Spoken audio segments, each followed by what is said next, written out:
Anyway, where are my manners? Welcome to St. Estraya Girls' School. I hope you'll enjoy your visit. Right this way.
What's in here? It looks like an indoor garden. This is the Academy's rose garden. The person who called you here is waiting inside. Who did call us here anyway? Whoever they are, they must have considerable social standing. Your Highness, I brought the guests. Thank you. Please show them in. Oh. No way. Hey, Elise, is that... You don't need to ask when you already know. Now, if you'll follow me...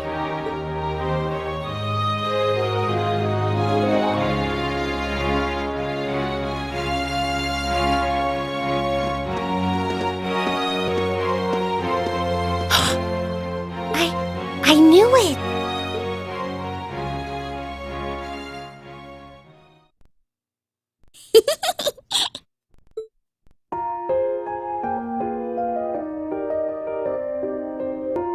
Welcome, ladies and gentlemen of Class VII. My name is Alvin. Alvin Rice Arner. It's a pleasure to meet all of you.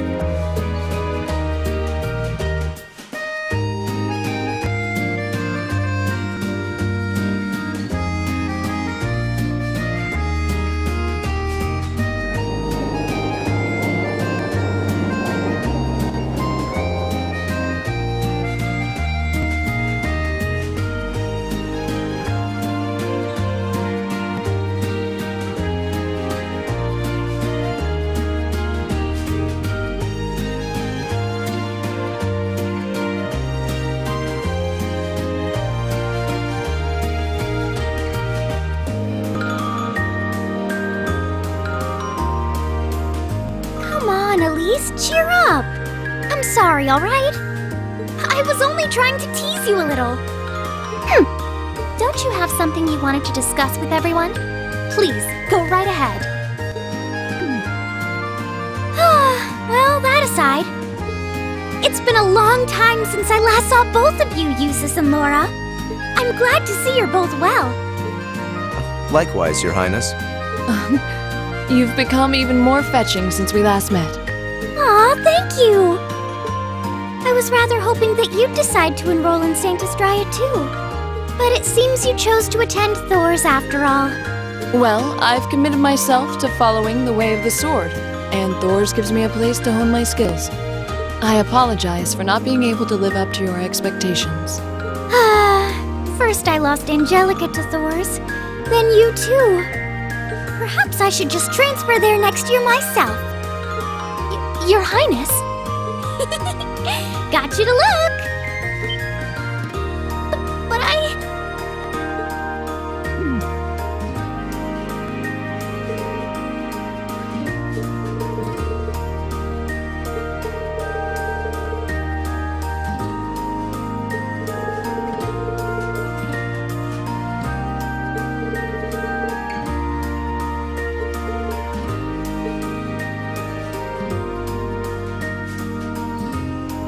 Please don't worry about me. Well, I still have much to learn before I feel like I deserve my status among the nobility. I've been blessed with wonderful friends, and I'm enjoying life here at the Academy.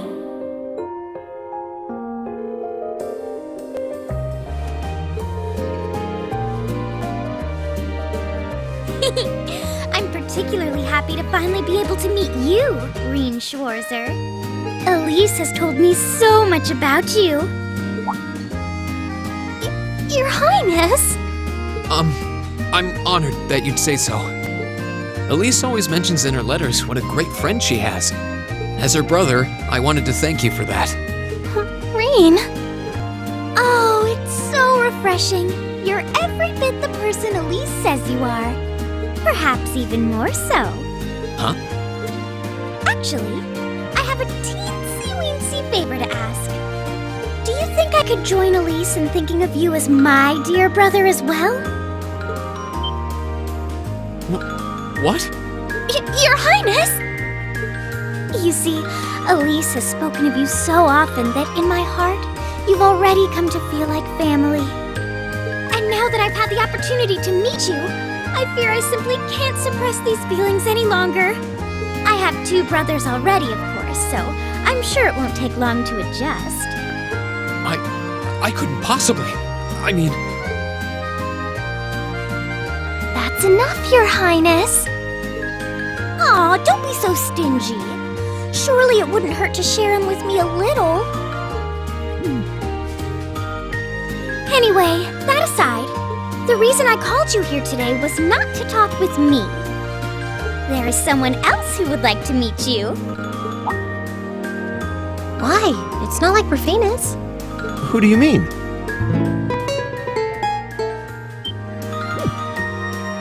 Hey, isn't that... A guitar? No, a lute? Oh, it seems he's arrived. Oh, Well, I apologize for keeping you waiting.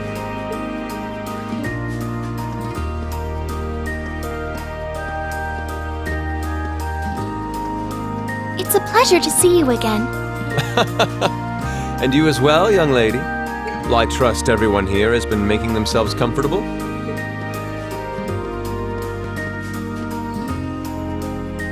Who's this guy? I'm not sure, though I feel like I've seen him somewhere before. I serve as a music instructor in the hallowed halls of this fine academic institution. In truth, I am ever on the hunt for that elusive mayfly we call love. But that might raise eyebrows at a girls' school. But whose pulse would not quicken wandering into this untainted cloister of dew-eyed maidens? Ah, the romance. Could he be? I think that's quite enough. Any more of that and our guests may start edging toward the exit. Ah, I can always count on you to never miss a beat, my dear sister. Oh, wait. So this is... Whoa. Indeed.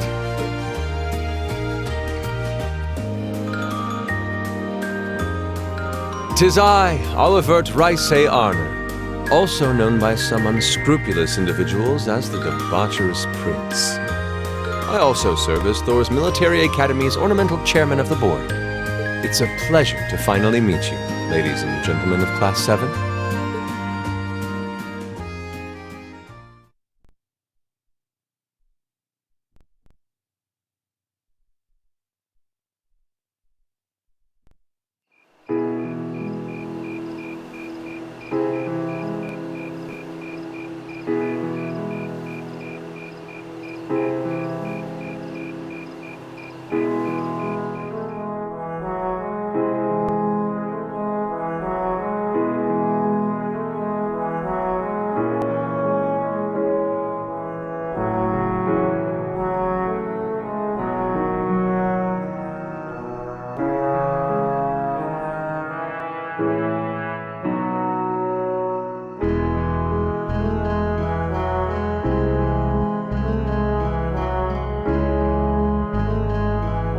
have to admit, I was surprised to learn that you're the chairman of the board of directors, Your Highness. I'd heard that the chairman was a member of the imperial family, but still. I'm not surprised. Who would expect the infamous prodigal son to chair a committee at a prestigious academy like Thors? I suppose it's not surprising they'd rather keep it hushed up, though. It wouldn't exactly be great for the school's image. That's surprisingly forthright coming from you. Is it really true, though? I mean, that you were the one responsible for establishing Class 7, Your Highness? Indeed, I was. You see, it's always been a tradition that a member of the imperial family serves as chairman of the board. At first, I wore the title in name only, but I had a change of heart after my vacation in Liberl 2 years ago. You were in Liberl back then? That would put your visit during the incident that occurred there, correct? Right. All I've done since I returned to Erebonia has been inspired by my experience during the crisis in Liberl. As a result, fruitless though they may prove to be, I've set a number of plans in motion. One of which is to bring the winds of change to Thors Military Academy. A gust of fresh air, if you will. Winds of change, huh? I can only assume you're referring to our class? Then the one who decided to throw both commoners and nobles into the same class was... Yes, the idea was mine. Although the selected students also had to have a high aptitude with the Arcus units too. I think I'm finally starting to understand the reasoning behind Class 7, and why we're being sent all over Erebonia on these field studies. To show us firsthand and give us cause to consider the conflict between the two factions. That is the purpose behind our field studies. Is it not, Your Highness? That is one of the reasons, yes. However, my foremost intention was to show you that during your lives, you will encounter many obstacles and conflicts. Not just between factions, but between the capital and the provinces, tradition and technology, even between nations. In these turbulent times, I thought that this would provide the hands-on education today's promising youths need. We need up-and-comers who can think and act independently to face tomorrow's challenges head-on. That makes sense. Wow, that's quite a plan. I can't help but feel a little unsure whether we can live up to such high expectations. Hearing your explanation has, at the very least, cleared up many of the doubts I've had up to this point. Class 7 does seem like an ideal environment to expand one's outlook on life. I feel like going through everything we have so far has brought us closer to doing exactly that. Yep. Marvelous. I'm so pleased to hear it. Just listening to you makes me feel even more certain that establishing Class 7 was the right decision. Especially since while the idea itself was mine, I have no real say in how the classes run day to day. Even so, I still hope to meet all of you at least once, if only to tell you all this. That was when Alphen stepped in and offered to set up this little meeting. I see. Well, I could hardly refuse such a sincere request from my brother. But it also presented me a fine chance to finally meet Elise's beloved brother, as I've always wanted to. Your Highness!